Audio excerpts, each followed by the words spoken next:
Hello ನಮಸ್ಕಾರ, ಎಲ್ಲರಿಗೂ ನಂದು ಯೂಟ್ಯೂಬ್ ಚಾನಲ್ಗೆ ಸ್ವಾಗತ.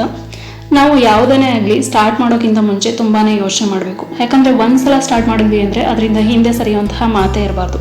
ಹೌದು, ಕೆಲವೊಂದು ಸಲ ಕೆಲಸದ ಮಧ್ಯೆ ರೆಸ್ಟ್ ತಗೋಬೇಕಾಗುತ್ತೆ, ಆದರೆ ಅದು ಯಾವತ್ತೂ ಎಂಡಿಂಗ್ ಆಗಿರಲ್ಲ. ಯಾಕಂದರೆ ನಾವು ಅಲ್ಲಿ ರೆಸ್ಟ್ ಮಾಡ್ತಾ ಇರ್ತೀವಿ ಹೊರತು ಸ್ಟಾಪ್ ಮಾಡಿರಲ್ಲ. ಆ ರೆಸ್ಟ್ ಮಾಡಿದ ಮೇಲೇ ನಮ್ಮ ಎನರ್ಜಿ ಮತ್ತಷ್ಟು ಜಾಸ್ತಿ ಆಗುತ್ತೆ. ನಾವು ಇನ್ನಷ್ಟು ವೇಗವಾಗಿ ಉತ್ಸಾಹದಿಂದ ಆ ಕೆಲಸವನ್ನು ಮಾಡಲು ತೊಡಗುತ್ತೇವೆ. ಹಾಗಾಗಿ ಕೆಲಸದ ಮಧ್ಯೆ ರೆಸ್ಟ್ ಮಾಡಿ, ತೊಂದರೆ ಇಲ್ಲ. ಆದರೆ ಇಟ್ಟ ಹೆಜ್ಜೆಯನ್ನು ಯಾವತ್ತೂ ಹಿಂದೆ ತೆಗಿಬೇಡಿ. ತೆಗೆದುಕೊಂಡ ನಿರ್ಧಾರದಿಂದ ಯಾವುದೇ ಕಾರಣಕ್ಕೂ ಹಿಂದೆ ಸರಿಬೇಡಿ. ಕೆಲವೊಂದು ಸಲ ನಾವು ತೆಗೆದುಕೊಂಡ ನಿರ್ಧಾರಗಳು ತಪ್ಪಾಗಿರ್ಬೋದು, ಅಥವಾ ಅದನ್ನು ನಮ್ಮ ಕೈಲಿ ಕಂಪ್ಲೀಟ್ ಮಾಡೋದಕ್ಕೆ ಆಗದೇ ಇರ್ಬೋದು. ಹಾಗಂತ ಕುಗ್ಗೋ ಅವಶ್ಯಕತೆ ಇಲ್ಲ. ಇಲ್ಲಿ ಯಾವುದಕ್ಕೂ ಎಂಡಿಂಗ್ ಅಂತ ಇರಲ್ಲ. ನಾವು ಯಾವುದನ್ನು ಕೊನೆ ಅಂದ್ಕೊಂಡಿರ್ತೀವೋ ಅದೇ ಹೊಸ ಜೀವನದ ಆರಂಭವಾಗಿರುತ್ತೆ. ಹಾಗಾಗಿ ಯಾವುದಕ್ಕೂ ತಲೆ ಕೆಡಿಸ್ಕೊಂಡು ಯೋಚನೆ ಮಾಡಿಕೊಂಡು ಸಮಯವನ್ನು ವ್ಯರ್ಥ ಮಾಡೋ ಅವಶ್ಯಕತೆ ಇಲ್ಲ.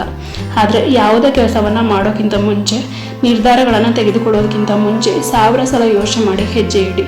ಆಗ ನಾವು ಸಾಗೋ ದಾರಿ ಎಷ್ಟೇ ಕಠಿಣವಾಗಿದ್ರೂ ನಾವು ಅದನ್ನು ಮೆಟ್ಟಿ ನಿಲ್ತೇವೆ. Think before you start. ನಮಸ್ಕಾರ.